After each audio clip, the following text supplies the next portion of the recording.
오늘 사도행전 강해 10장의 말씀을 통해 고넬료의 구원을 통한 교훈이라는 제목으로 함께 말씀을 나누도록 하겠습니다. 오늘 서론을 보고 본론을 두 개의 대지로 나눠서 함께 은혜 나누기 원합니다. 지난주 9장의 말씀을 통해서 하나님의 복음의 방향성이 분명하게 나누어지는 것을 보았습니다. 첫째는 이방인 복음화를 위해 사도 바울을 세우신 것을 보았습니다. 다메섹에서 예수님을 만나고 아나니아를 통해서 성령 세례를 받은 사울은 예루살렘에 갔다가 겨우 목숨을 건지고 그의 사역의 방향이 이방인에게 향하고 있는 것을 보게 됩니다.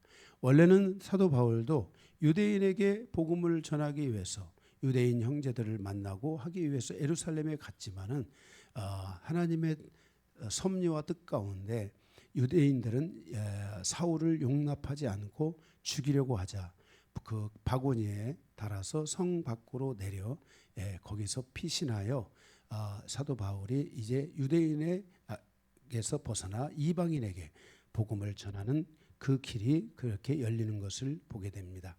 그리고 그가 처음 찾아간 곳은 가이사라 빌립보였습니다. 가이사라 빌립보는 제가 여러분들에게 매우 많이 말씀을 드렸지만 저희가 이스라엘 성지순례 갔을 때 바로 지금의 시리아 쪽에 해당하는 그쪽에 지금은 이제 전쟁이라 못 가잖아요. 그래서 그쪽에 바로 이 가이사라라는 곳이 있습니다.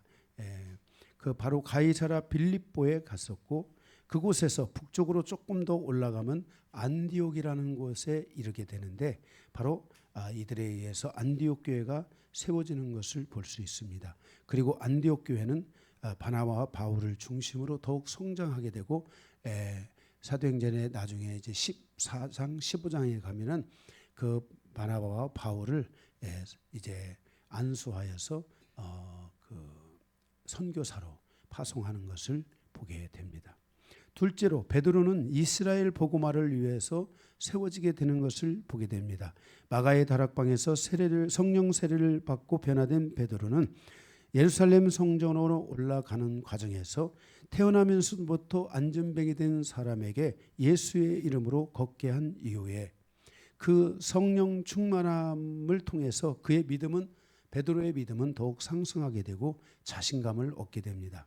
그리고 그가 욥바항으로 가는 길에 룻다와 사론 지역에 이르러서 그곳에서 복음을 전하면서 하나님의 놀라운 권능들이 이 베드로를 통해서 나타나게 되고 그 권능으로 인하여서 교회는 더욱 예루살렘에 있는 교회가 더욱 부흥하게 되는 것을 보게 됩니다. 이렇게 하나님의 복음이 예루살렘에서 유대로 가는 이 과정에 하나님께서 여기 베드로를 사용하시고 있는 것을 볼 수가 있습니다.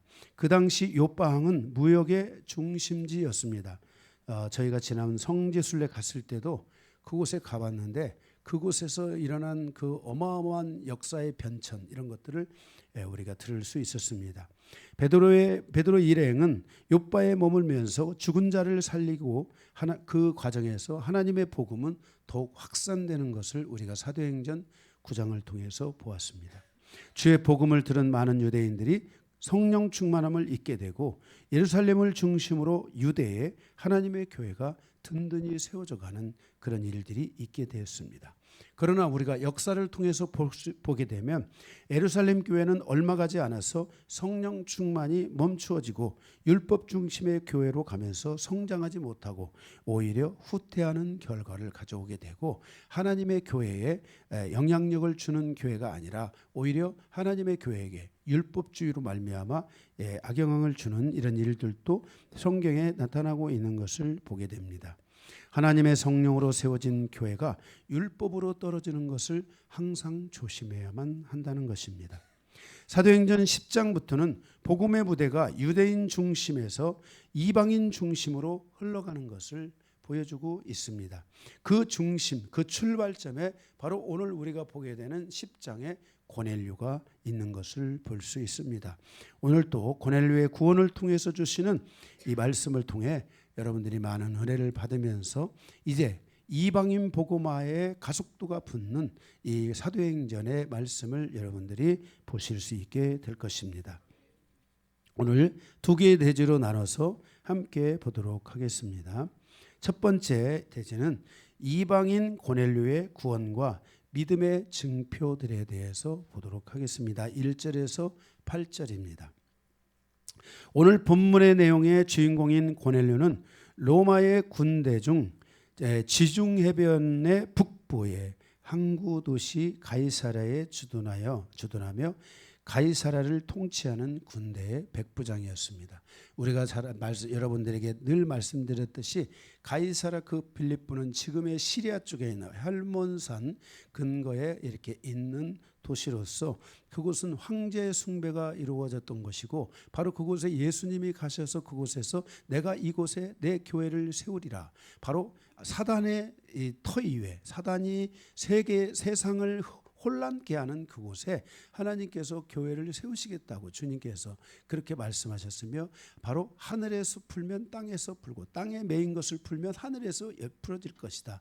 이러면서 그 땅에 우상으로 매어 있는 것들을 풀게 되면 하늘에서 하나님의 은혜가 하늘에서도 그것들이 풀어지며 그 인생이 하나님 앞에 하나님의 백성으로 세워질 수 있다는 것을 말씀하며 그들을 통해 하늘이 열리고 땅의 은혜가 풀어질 것이라는 것을 교회를 통해 이와 같은 일들이 일어날 것을 주님께서 그 바로 가이사랴 빌립보에서 말씀하셨습니다. 그렇게 황제 숭배와 우상 숭배가 있고 그 우상 숭배가 번성할 때마다 그곳에 지진이 내리고 또 우상 숭배가 번성할 때마다 그곳에 지진이 내려서 그곳에는 수차례의 지진이 내리면서 그 우상 숭배의 흔적들이 아직도 남아있는 곳이기도 합니다.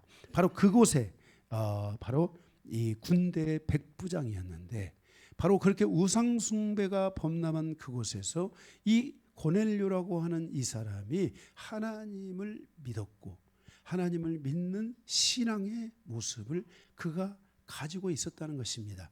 그래서 그가 아직 정확하게 예수 그리스도를 마음에 영접하지 않았지만 그의 행위와 그의 삶은 바로 예수 그리스도를 믿는 하나님을 믿는 사람에게 조금도 뒤지지 않는 그러한 증표를 가지고 있는 하나님을 경외하는 사람이었다는 것입니다.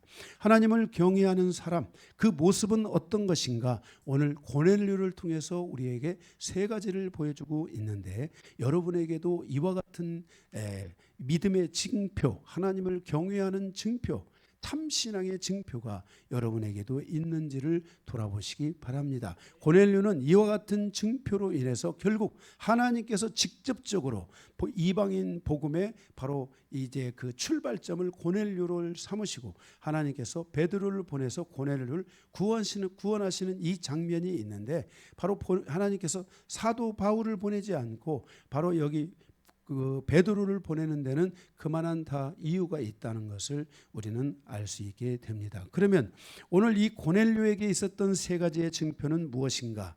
하나님을 경외하는 사람의 특징, 하나님을 믿는 사람에게 있는 특징 세 가지. 지금 이 고넬료는 하나님을 마음에 영접하지 않고도 이 세 가지의 특징을 가지고 있습니다. 여러분도 이 세 가지 특징이 오늘 확실하게 자리 잡을 수 있기를 바랍니다. 첫 번째는 기도입니다. 그는 2절에 보면 그는 항상 하나님께 기도했습니다. 하나님께서 말씀하시기를 쉬지 말고 기도해라 라고 말씀하셨습니다. 무시로 성령 안에서 깨어 기도하라 이렇게 말씀하셨습니다. 왜 기도를 쉬면 안 되는가? 기도라는 것은 호흡, 그 헬라어 원문으로는 퓨노마 영이라는 말입니다. 기도는 호흡이다. 기도는 영이다. 기도는 바로 영이기 때문에 쉬면 안 된다는 것입니다. 하나님과 영으로 대화하는 것이기 때문에 쉬면 안 된다는 것입니다.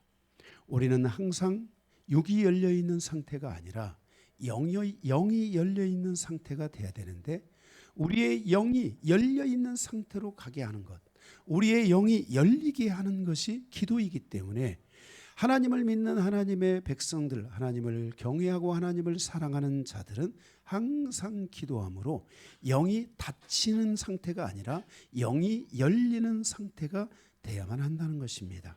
만약 내가 영이 열려있지 않으면 우리는 항상 육이 중심이 되게 되고 육이 열려서 육으로 살아가는 육신적인 그리스도인으로 전락할 수 있다는 것을 우리에게 말씀하여 주고 있는 것입니다. 성도는 영의 호흡이 있어야 하고 하나님과 대화하는 신앙이 열려 있어야 하기 때문에 적어도 하나님과 대화는 못하더라도 하나님의 뜻에 최대한 접근해 갈 수 있게 하는 것은 영이기 때문에 우리가 하나님의 뜻에 최대한 접근해 가고 우리가 하나님께 최대한 접근해 가게 하는 것이 영이기 때문에 우리는 기도를 해야만 한다는 것입니다. 성도의 매일의 삶과 모든 중요한 일들의 시작이 기도로 이루어져야만 하는 것입니다. 그래서 기도가 닫혀있는 신앙이 아니라 기도가 열려있는 신앙이 돼야만이 그가 매일의 시작을 하나님께로부터 출발할 수 있고 하나님께 닫혀있는 신앙이 아니라 하나님께 열려있는 신앙을 할 수 있게 된다는 것입니다. 성도는 기도를 통하여 하나님의 뜻에 가장 가까이 가려고 노력해야 합니다. 나는 하나님께 가장 가까이 가고 있는지, 나는 하나님께 가장 가까이 내가 다가가고 있는지, 나의 영은 닫혀가고 있는지 열려가고 있는지, 바로 그 중요한 기로에 기도가 있다는 것입니다. 여러분의 매일매일의 기도, 쉬지 않고 하는 기도, 무시로 성령 안에서 기도함으로 하나님께 가까이 가서 살아가는 삶, 하나님께 대하여 하나님의 뜻에 가장 가까이 머물러 있는 삶, 영이 닫혀 있는 것이 아니라 영이 열려 있는 삶이 되기를 바랍니다. 이렇게 고넬료는 기도를 통해서 하나님을 경외했습니다. 하나님을 사랑했습니다. 그가 선택되지도 않았고 그가 구원받지도 않았고 그가 영적으로 하나님의 자녀라는 근거도 없습니다. 왜? 베드로를 통해서 그 영혼을 구원하는 것을 볼 수 있습니다. 그런데도 불구하고 그가 이렇게 하나님을 경외할 수 있었던 것은, 하나님을 움직일 수 있었던 것은, 하나님의 보좌를 움직일 수 있었던 것은 그가 기도했기 때문입니다. 여러분도 그렇게 기도하는 사람이 되시기를 바랍니다. 두 번째로는 그는 구제하는 삶을 살았습니다. 2절에 보면 그는 백성을 많이 구제하는 사람이었습니다. 구제는 가난한 사람들을 돌아보는 것이고 또 다른 의미에서 선교하는 것입니다. 구제와 선교는 항상 같은 의미라고 할 수 있습니다. 다만 구제는 가까운 사람에게 하는 것이고 선교는 멀리 있는 사람에게 하는 것이 다를 뿐인 것입니다. 구제는 이웃을 사랑하는 마음에서 이루어지는 것입니다. 만일 구제와 선교가 자기 의로 하는 것이라면 그에게 기쁨이 반감되겠지만 또 자기가 구제한 것에 대한 뭔가 보상을 요구하겠지만 그가 영혼을 사랑하는 마음에서 했다면 그의 기쁨은 하나님께 상달될 것이고 하나님을 기쁘시게 하며 하나님의 보좌를 움직이게 될 것입니다. 하나님은 고아와 과부를 신원하는 분이기 때문에, 돌보시는 분이기 때문에 구제와 선교는 물질을 통해서 하나님을 기쁘시게 하는 향기로운 제물이라고 빌립보서 4장 18절에 말씀하고 있습니다. 이에 사도행전 10장 4절에 천사가 이르되 내 기도와 구제가 하나님 앞에 상달되어 기억한 바가 되었다라고 말씀하고 있는 것입니다. 이렇게 구제라는 것은 바로 하나님께서 고아와 과부를 시원하시듯이 가난한 자들을 시원하나 돌보는 것처럼 우리도 작은 마음이지만은 이런 하나님의 마음을 가지고 연약한 자들을 돌보는 것이기 때문에 바로 이것이 향기로운 제물이라고 성경은 말씀하고 있는 것입니다. 고넬료는 이렇게 기도에 깨어 있었을 뿐만 아니라 그는 그의 형편껏 구제하는 삶을 살았다는 것입니다. 세 번째는 그는 하나님을 경외하는 자였습니다. 2절에 보면 고넬료는 하나님을 두려워하는 사람이었다, 경외하는 사람이었다라고 말합니다. 하나님을 경외한다는 것은 하나님을 두려워하는 것입니다. 성도가 하나님을 두려워할 때 그는 자기 뜻대로 살지 않고 오직 하나님의 말씀과 하나님의 뜻을 따라서 살게 되는 것입니다. 두려워하는 마음은 마음속 깊은 곳에 자리 잡는 것입니다. 그래서 하나님을 두려워하는 사람은 진심과 성실과 신실한 마음을 갖게 되는 것입니다. 하나님을 마음에 두려워하기 때문에 그 마음의 깊은 곳에 항상 진심이 있고 성실이 있고 신실함이 그 마음에 있다는 것입니다. 이러한 진실함이 그로 하여금 자기 힘으로 살지 않고 오직 하나님의 뜻과 하나님의 말씀을 따라서 살게 합니다. 만약에 내가 하나님의 뜻을 행하지 않는다면, 하나님의 말씀을 행하지 않는다면 그 안에 두려움이 즉각적으로 올라오게 된다는 것입니다. 그게 바로 하나님을 경외하는 마음인 것입니다. 이러한 진실함이 그로 하여금 자기 힘으로 살지 않게 만든다는 것입니다. 여기서 진정한 경건한 신앙이 만들어지게 되는 것입니다. 고넬료의 이와 같은 행위가 하나님께 상달되어 5절에 보니까 하나님께서 고넬료를 구원하기 위해 베드로를 청하고 있는 것을 보게 됩니다.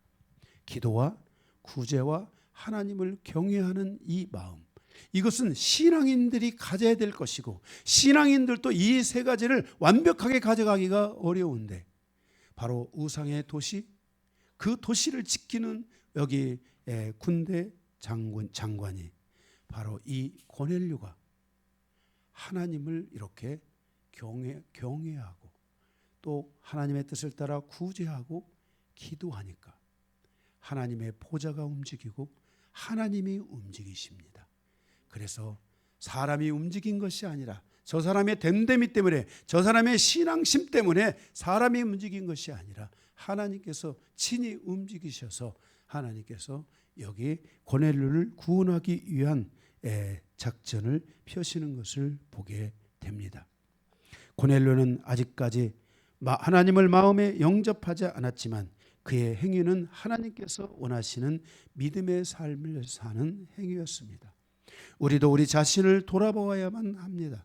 하나님의 자녀로서 구원받은 성도로서 진정한 이러한 믿음의 증거들이 나에게 있는지, 나는 정말 하나님을 두려워하는지, 하나님의 말씀에 순종하지 않는 것에 대한 내 마음의 두려운 마음이 올라오고 있는지, 하나님의 말씀에 하나님의 뜻에 순종하지 않아도 그냥 평안하고 야 좋다 이렇게 살아가시는지, 하나님의 말씀을 거부하고 하나님의 말씀에 불순종하면 내 마음에 이 두려운 마음이 확 올라오는지, 만약에 여러분 마음에 두려운 마음이 올라온다면 여러분들은 하나님을 경외하는 사람들인 것입니다.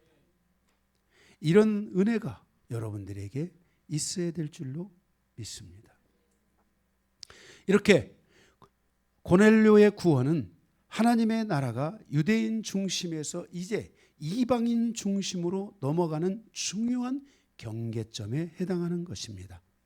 유대인만 하나님을 믿는 것이 아니라, 유대인만 하나님을 믿는 증거를 가진 것이 아니라 이방인도 하나님을 믿으며 하나님을 믿는 믿음의 증거를 갖게 된다는 것을 알려주고, 이 증거가 세계 만방에 퍼졌고 이 복음이 사도행전을 통해 이제 이 70억의 바로 인류 가운데 이 증거가 나타나고 있다는 것을 말씀하며, 이방인들도 고넬료와 같이 하나님을 이렇게 온전히 경외하는 사람으로 살아갈 수 있고 살아갈 충분한 증거가 이방인 안에 있는데, 이와 같은 모든 은혜가 하나님에 의해서, 하나님의 계획에 의해서 이루어지고 있다는 것을 바로 에베소서는 우리에게 증거해 주고 있는 것입니다.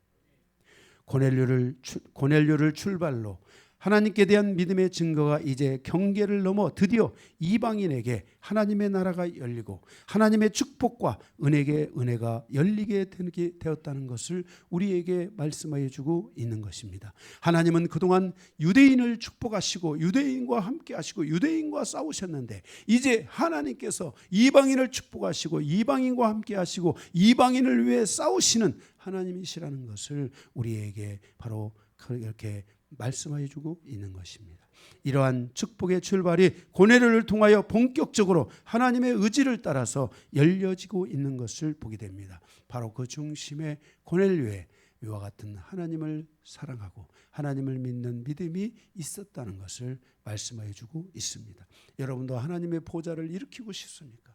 여러분도 하나님의 보좌를 움직이고 싶으십니까?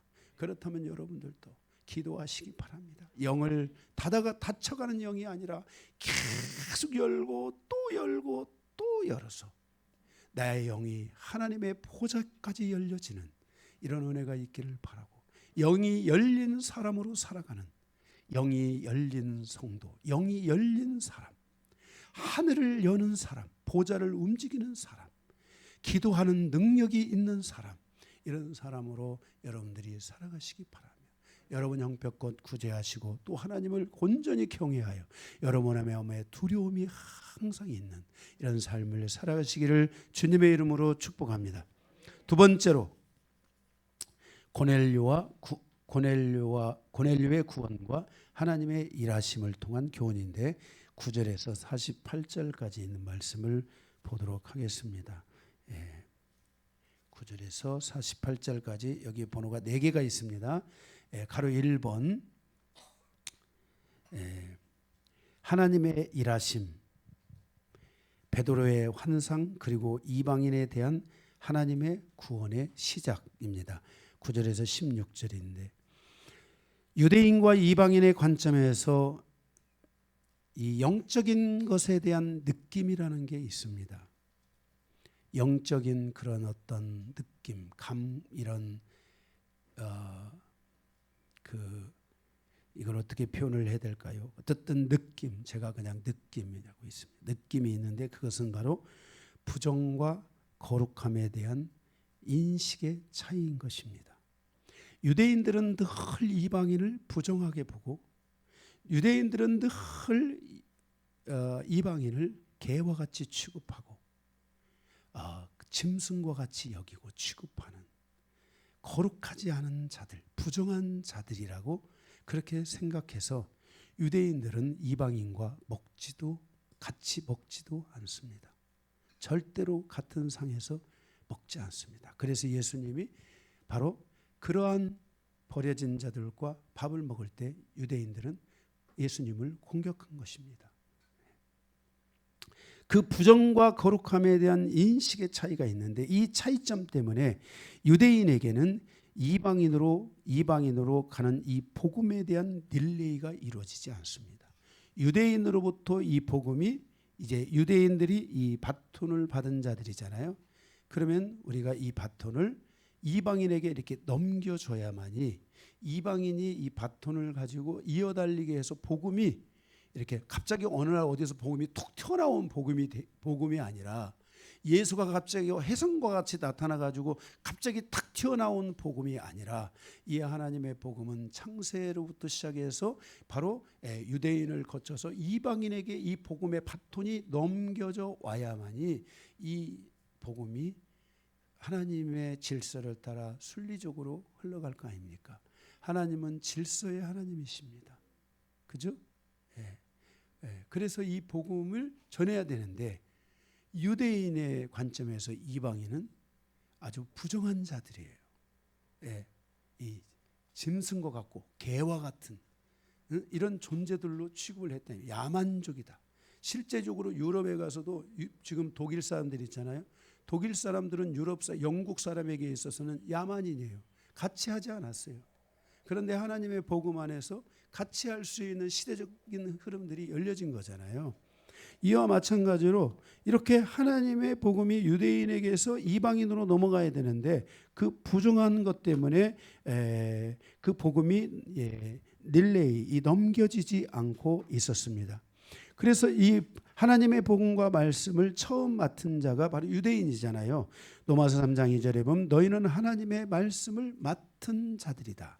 이 하나님의 말씀을 맡은 자로부터 이 복음이 이제 이방인에게로 넘어가야 되는데, 바로 그 이방인과 유대인과 이방인 사이에 있는 영적인 그런 어떤 그 트러블, 이 느낌, 뭐라고 해야 그것을, 그런 것들 때문에 부정과 거룩함에 대한 차이점, 이런 것들 때문에 이 복음의 릴레이가 이루어지고 있지 않았던 것입니다. 그런데 지금 이 사도행전을 통해서 이제 예수 그리스도가 십자가에 죽으시고 부활하신 다음에 40일 만에 오순절에 성령이 강림하시면서 성령 세례가 강하게 임하면서 갑자기 모든 사도들에게 영이 열려지게 되고 환상이 또 뭐 이런 예언도 하고 하나님의 말씀이 막 다 살아나는 이런 놀라운 역사가 일어나지 않습니까?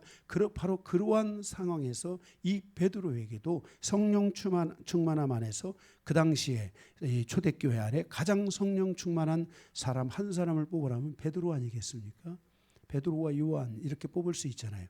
그래서 바로 그 성령 충만한 바로 베드로는 또 이제 예수님의 수제자이면서 바로 이 복음을 유대인들을 통해서 주신 이 복음을 이제 그 가지고 복음을 전하는 예수님의 하나님의 그 거룩한 뜻을 가지고 있는 핵심 멤버란 말이에요. 그를 통해서 이 복음이 가잖아요. 저도 이번에 캄보디아 가가지고 제가 그곳에 있는 분들을 향해서 저희가 가서 안수하고 노회장의 이름으로 그분이 그 우리 세수원도에 소속된 목사요 또 선교사라는 것을 또 선포해주고 그거 다 그 작업들을 하고 왔거든요.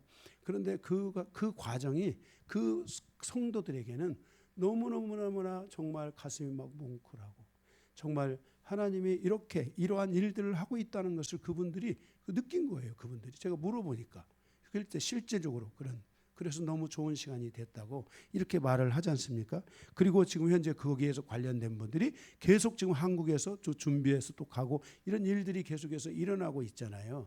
그런 것처럼 지금 이 사도 베드로가 지금 이 복음을 이제 이방인들을 향해서 이제 뭐예요? 이게 이제 옮겨간다, 릴레이 하게끔 한다는 이것은 굉장히 중요한 의미를 가지고 있다고 할 수 있겠습니다. 자, 이러한 그 과정에서 바로 하나님의 말씀의 첫 주자가 유대인이었는데 하나님께서 이방인 고뇌를 구원하기 위해서 베드로를 부르신 것은 이제 하나님의 구원의 복음을 이방인에게 넘겨주시고 있다는 것을 의미하고 있으며 베드로가 하나님의 복음을 이방인에게 넘겨주기 위해서 부정함과 거룩함의 경계를 허물어야만 했다는 것입니다. 그래서 그것을 베드로가 받아들여야만 했다는 것입니다. 그래서 이 일을 하나님께서 직접 일하시게 됩니다. 그리고 환상 중에 베드로에게 하나님께서 부정한 것을 거룩하게 하신다는 것을 보여주게 되는 것입니다. 그 내용이 9절에서 16절에 있습니다. 베드로가 기도하러 지붕에 올라간 시간은 낮 12시, 여기는 6시인데 반대의 의미로 낮 12시에 해당하는 시간입니다. 10절에 그는 배고픔 중에 환상을 보게 됐습니다. 그런데 그때 11절 12절에서 보게 되니까 그 환상 중에서 그 하나님께서 보여주신 것이 그 부정한 것을 잡아 먹으라 이렇게 말씀을 하십니다. 그러니까 베드로가 나는 먹을 수가 없습니다. 그래서 13절에 베드로야 일어나 잡아 먹으라 이렇게 하니까 14절에 14절을 보게 되면 10장 14절에 베드로가 이르되 주여 그럴 수 없나이다. 속되고 깨끗하지 아니한 것을 내가 결코 먹지 아니하리라. 15절에 또 두 번째 소리 이르되 하나님께서 깨끗하게 하신 것을 내가 속되다 하지 말라. 하나님께서 깨끗하게 하셨다. 그것을 속되다 하지 말라. 3번을 하시고 나서 그것이 이제 그 그릇이 하늘로 올라가게 되는데 이러한 과정을 통해서 하나님께서 이 사도 베드로에게 이방인을 부정하게 보는 시각, 이방인을 향해서 불결하게 보는 이 모든 시각들, 이 모든 시각을 이제 제거하기 위해서 이 환상을 주는데 베드로가 이렇게 이 환상을 통해서 하나님이 직접 일하시면서 이 베드로를 구원하기 위한 작업을 하시는 것을 보게 됩니다. 두 번째, 환상 속 주인공은 바로 이방인 고넬료였다는 것을 말씀해 주고 있습니다. 17절에서 23절입니다. 인생사의 과정에서 어려운 것이 많지만 가장 어려운 것 중에 하나가 자기의 경험의 세계와 자기의 경험의 신앙의 장벽을 뛰어넘는 것이라고 할 수 있을 것입니다. 바로 이 문제 때문에 베드로는 이방인 전도를 하는 것이 그렇게 쉽지 않은 문제였습니다. 우리가 잘 알대로 우리는 아브라함의 그 조상이잖아요. 아브라함은 이방인에게 복음을 전하는 것에 대해서 어려움이 있었어요, 없었어요? 없었어요. 다 자기 안에 있는 종들, 이방인들, 나그네들 다 구원해가지고 그 할례를 시키고 그들을 하나님께서 하나님의 거룩한 백성으로 만들어가는 작업을 하시잖아요. 네, 그리고 하나님이 그들을 축복하시는 장면을 우리는 볼 수가 있습니다. 그런데 이 베드로에게 이방인의 전도는 결코 쉬운 일이 아니었습니다. 하나님의 직접적인 일하심이 없었다면 베드로는 그 경계를 절대로 뛰어넘을 수 없었을 것이라고 생각하게 됩니다. 예루살렘 교회가 그들의 전통과 편견을 뛰어넘어야 할 그 큰 장벽에 가려놓여 있기 때문에 지금도 그때로부터 잠깐 동안 성령 충만했지만은 그 뒤로도 예루살렘 교회는 이 장벽을 뛰어넘지 못하게 되고 나중에 이제 사도행전에 가면 사도 바울이 다시 이제 그 갈라디아 그 시내산에서 점검을 받고 이제 예루살렘으로 다시 돌아올 때도 그때도 그 사도 바울의 그런 성령의 역사에 대한 걸 못 받아들이잖아요. 그죠? 이렇게 예루살렘 교회는 잠시 시간이 지나고 난 뒤에 다시 율법화된 정욕계로 돌아가게 되고 현재의 유대인들, 현재의 이스라엘도 이와 같은 장벽을 뛰어넘지 못하고 여전히 그들은 율법에 의지하여 살고 있다 보니까 지금도 예수 그리스도를 믿지 못하고 있고 하나님의 성령의 역사를 믿지 못하는 율법에 얽매여 있는 그런 민족주의에 얽매여 있는 시오니즘에 얽매여 있는 삶을 유대인들이 지금도 살고 있는 거예요.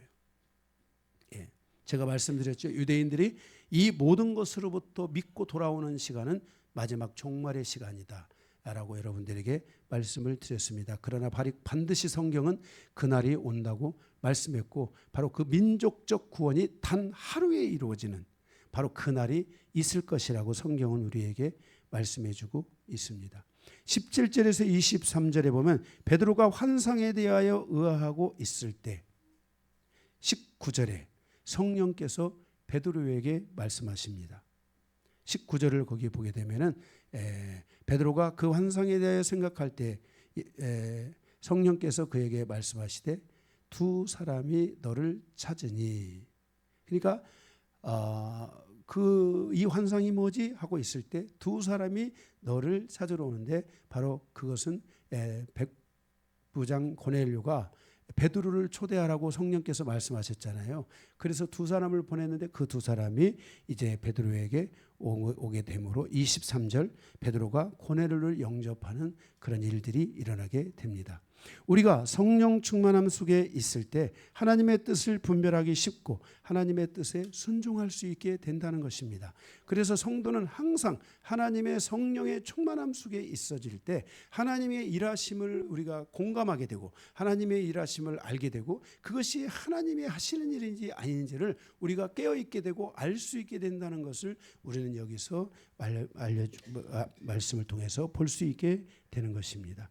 결국 환상 속에 베드로의 그 환상 속에 나타난 그 불결한 것, 부정한 것은 바로 이방인 고넬료였다는 것을 베드로가 나중에 알게 되고 결국은 하나님의 뜻에 순종하여서 베드로가 이 고넬료를 이제 영접하는 것을 볼 수 있게 되는 것입니다. 그래서 22절에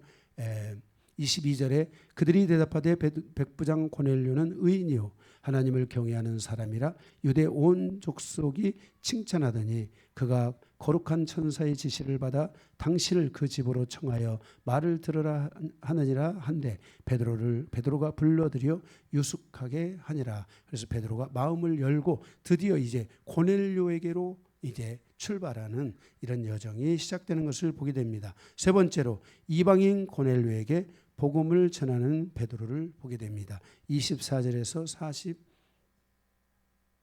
43절까지 있는 말씀입니다. 거기 24절에서 26절에 보면 베드로는 고넬료의 집으로 가라는 성령의 지시를 받고 이방인의 집에 들어갑니다. 원래 유대인들은 베드로는 절대로 이방인 집에 들어가지를 않아요. 들어갈 수가 없어요. 거기서 유숙하고 이런 것들이 할 수가 없는 거예요. 그런데 하나님께서 미리 말씀하심으로 인해서 그 성령의 지시를 받고 이방인의 집에 들어가게 되는 것을 보게 됩니다. 27절에서 29절에 보면 이는 당시 유대인들에게는 금기된 행동이었다는 것을 말씀하고 있습니다. 거기 27절에 보게 되면은 더불어 말하며 들어가 여러 사람이 모인 것을 보고 이르되 유대인으로서는 이방인과 교제하며 가까이 하는 것이 위법인 줄을 너희도 알거니와 하나님께서 내게 지시하사 아무도 속되다 하거나 깨끗하지 않다 하지 말라 하시기로 부름을 사양하지 아니하고 왔노라. 묻노니 무슨 일로 나를 불렀느냐 하고서 거기에 베드로가 하나님의 뜻에 따라 가기로 결심을 하고 그곳에 부름을 따라 가는 것을 보게 됩니다.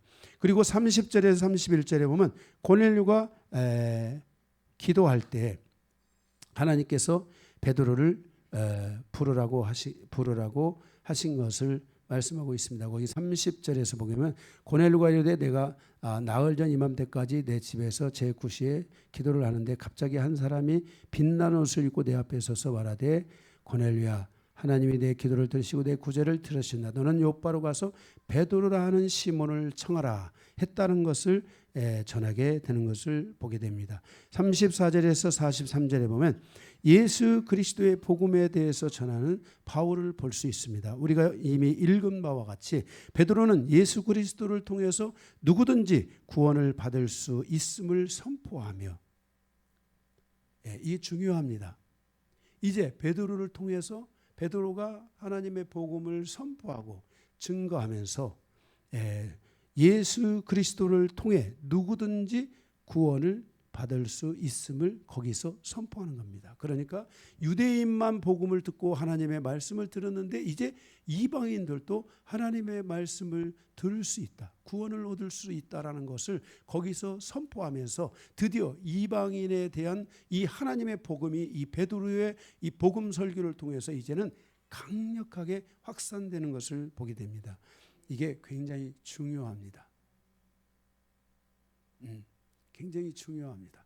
제가 이번에 캄보디아 가서 그 몽까르나라는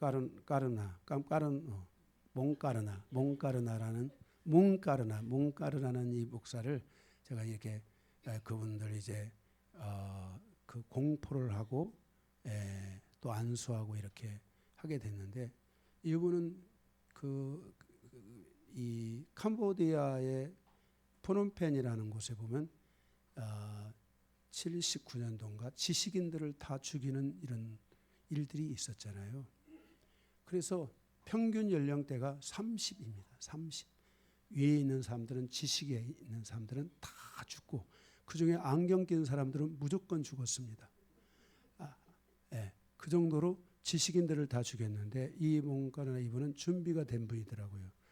이제 박사학위까지 다 마치고 그리고 그 지역에 이 복음화를 위해서 그 땅은 불교가 국교인데 이 다른 타 종교에 대해서 그들은 이렇게 제재를 하지 않습니다. 그래서 하나님의 복음을 전하는데 중요한 역할을 하고 또 그분들이 거기서 그 아들람 센터와 한빛 센터를 중심으로 해서 그분들이 거기서 이제 그 한국이 복음의 창구가 되고 있는 것 중에 하나가 거기서도 그분들이 중요한 그 역할을 하고 있는 거예요. 그분들이 거기서 이제 한글을 가르치고 한글을 배운 사람들을 한국의 노동자로 보내는 거예요.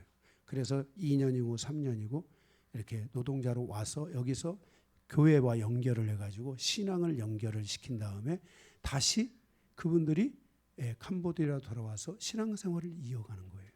그리고 믿음 안에서 결혼을 하고 가정을 이루면서 이런 일들을 하는데 그 중심에 바로 이 몽까르나라는 이 사람을 목사로 안수하고 이 사람이 세워지고 그러면 이분이 너무너무나 설교자라고 말씀도 잘 가르치고 굉장히 똑똑하신 분이세요.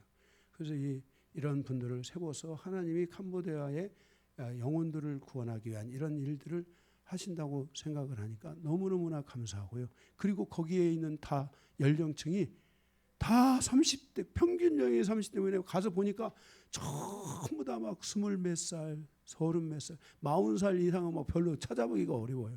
다 젊은 애들인 거예요. 막 다 가보니까 그 사람들이 한국에 와서 그래서 거기에 그곳에서 중심으로서 학원 같은 게 한국어 대학을 나오고도 한국어를 따로 공부를 하고 그 사람들이 한국으로 와서 다시 돈을 벌고 돌아가는데 그 중요한 이 다리 역할을 하고 있는 이 사역들을 거기서 하고 있는 거예요.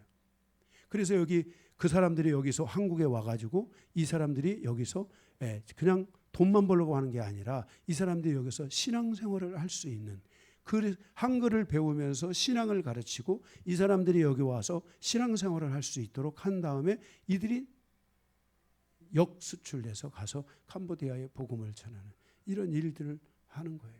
나름대로 종교의 자유도 있기 때문에 복음을 전하고 이렇게 하는 분들이 있고 거기서 제가 만나본 분들이 한국에 와서 10년 동안 생활하고 이런 사람들이 막 부자가 돼가지고 한국에 대한 인식이 좋고 제가 물었어요. 한국에 10년 동안 있으면서 힘든 일 없었냐 그랬더니 자기는 한국에 있으면서 10년 동안 한 번도 힘든 기억이 없다. 너무너무나 감사하고 너무너무나 가고 싶고 다시 가고 싶은 나라.